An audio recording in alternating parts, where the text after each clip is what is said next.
What's up, guys? This is Coach Grant with First Down Training, and today we're going to be breaking down some things that wide receivers need to know about press releases and what can take their game to that next level. So I hope this video helps you guys out. Hope it can teach you a few new things.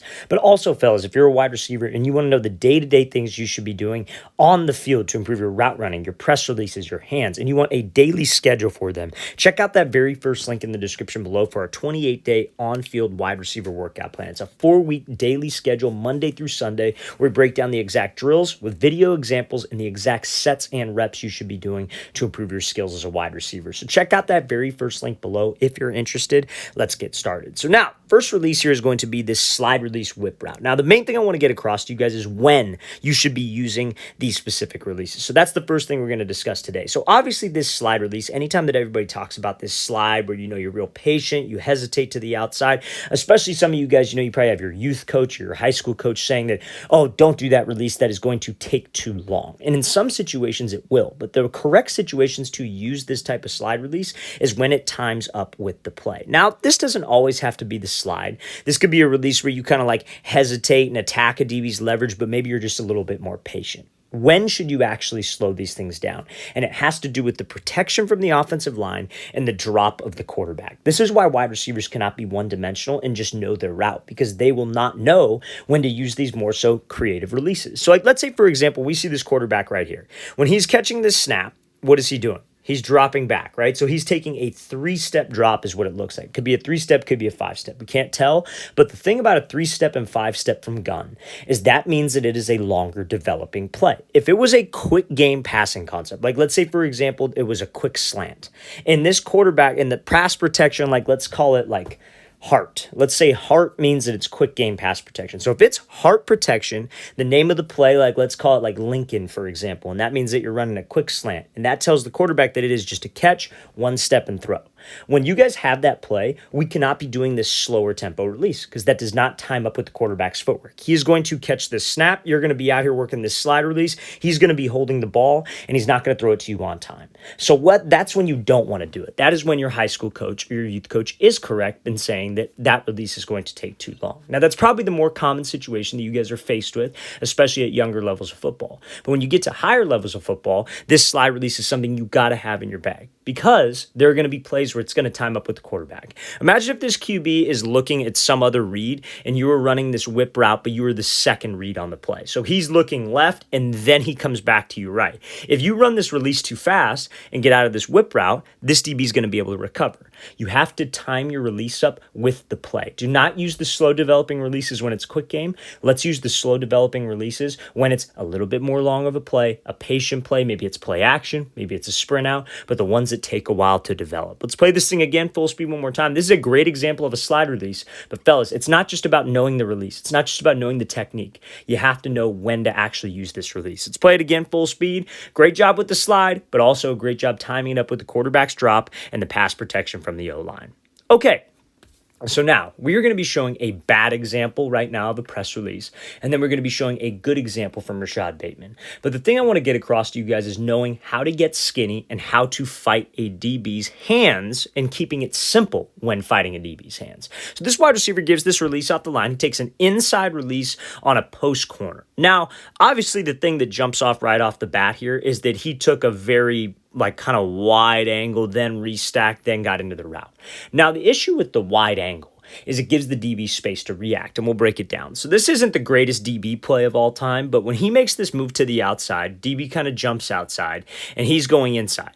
One of the things that he does is he's trying to avoid the hand contact. Now, I'm not saying that's wrong. I'm not saying you shouldn't avoid the hand contact, but when you avoid the hand contact and you take pretty much, you're like just running in a half circle almost, that DB has an easy recovery. This DB took the wrong angle. If that DB would have just opened up his hip and went a little bit higher, he would have been locking this thing up. He would have been right on this wide receiver's hip. He took kind of a poor angle, which is why I make it look good. But as a wide receiver, we got to be able to get vertical now. We have to get up into the route now. We cannot waste any time going lateral off the line and not knowing how to restack. So when he does this move, his mindset should be, I'm getting skinny right now. I'm trying to go hip to hip with this DB. So like, let's say pre-snap, we come up to the line. We see a DB's lined up like this. He's a little bit like shaded to the outside. So with my release, I'm trying to work him to the outside. I'm attacking his leverage. I'm trying to get him to move out here. But I know when I'm attacking his leverage outside, I'm trying to take an inside release. So when I'm trying to take an inside release, do you think you have to worry about his left hand? Probably not, right? To take the inside release, you only have to beat his inside hand. So let's move him off the platform. Let's threaten him. So now when I get him there and I could take the inside release, if I can swat that hand, I am hip to hip. I got plenty of separation and he cannot recover. But when you guys try to avoid, when you guys work him here and you try to avoid this way, it makes it an easy recovery for this DB to just open up. So we cannot be afraid of the hand contact and we cannot be afraid to get skinny on the route. Do not take this wide of an angle. Now he goes wide and then he ends up stacking, so it looks okay. But that like just subtle wide angle that he takes can screw up timing with the QB, and it can cause that DB to be able to recover. You get separation off the line, we have to be able to keep separation off the line with my stem. So what are some hand technique movements that you can use? You work them off the line. You could maybe take this right arm and chop down. You could maybe take this left arm, swat him here and rip underneath, or just straight up rip underneath with the right arm. But you have to understand, whatever release you want to take, the arm that you have to beat is either the inside if you're taking an inside release or the outside if you're taking an outside release. If we were setting this DB up to the inside and we got him to move, I would only be worried about his left hand because that's the only hand that could prevent you from jamming. We get this hand off of us and he recovers with this one. So what? I'm off the jam. I got up into the route. But we cannot be afraid of the contact, fellas. Let's play this thing again, full speed one more time. Now we're going to be showing a good example of Rashad Bateman doing pretty much this exact same thing but the correct way. So he attacks this DB, but you see how right off the line, after that release, he's getting vertical, right? He's not widening it out. So we got this look here. DB's lined up kind of head up, so he works him to the outside, gets him off the platform. But when he breaks off of this, you see how he doesn't run this way and then try to get vertical. He is trying to get hip to hip with this DB, aka getting skinny. Because, fellas, you have to understand that every time that we are going up against press coverage, we are trying to do what? We're trying to restack, right? That's my main goal. My main goal is always to restack, get this DB trailing my back hip. So at the top of the route, I can have a two-way go. I can go inside, I can go outside. Obviously, you have to stick with the route that was given, but you could do either one. He's going to be playing a guessing game and being forced to watch your hips. So off the line, he works him off the platform, but watch what he does. He's staying tight. He's not going wide. He's pushing up vertical. His next step out of there is vertical so he could get back into his cushion and it doesn't give him time to recover. If he had to run a fade ball, for example, he could easily do that because he got skinny and that allows him to restack. But he got skinny, broke it off on a post. That's exactly how you want to play this move.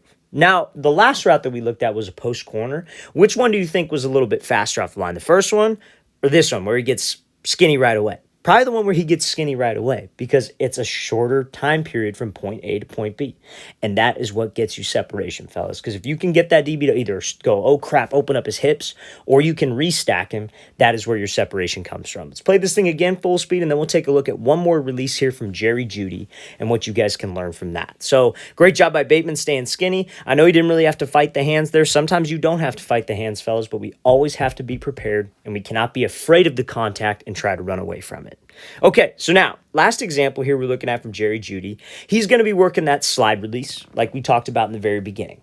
So very beginning, what did we say about that slide release? You got to know the right situation to use it. It's got to be a slower developing play, a longer developing play for you to use that slide to get separation. So he comes off the ball, he slides outside, real patient, gives a crossover and goes. Now, the one thing that you have to know about this is we cannot be just, okay, I got separation and then just cruise out of the break. We need to get separation, and I need to keep separation by accelerating out of my release.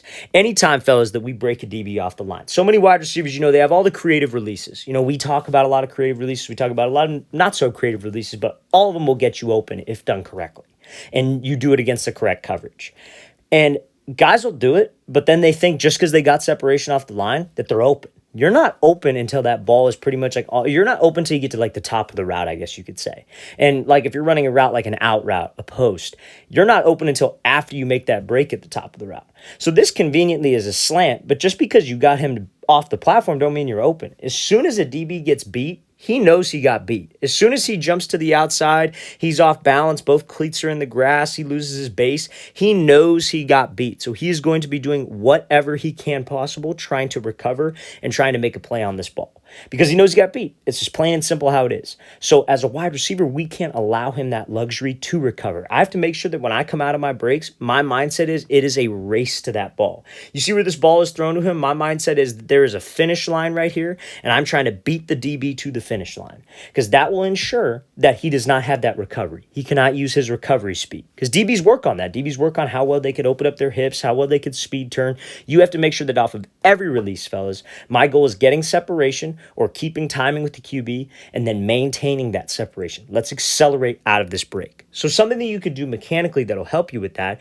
what I like to say is, like, let's say if you're cutting off of your right foot, I like to say you want to pretend like your left arm and you have somebody that you don't like standing behind you. You're trying to elbow them with that left arm. You're ripping those arms out. You're trying to rip back and rip the right arm across because that rip will help you get your hips flipped. And then it's just, pretty much just basic running mechanics where you accelerate, keep your arms at a 90, drive from your shoulders, accelerate, etc.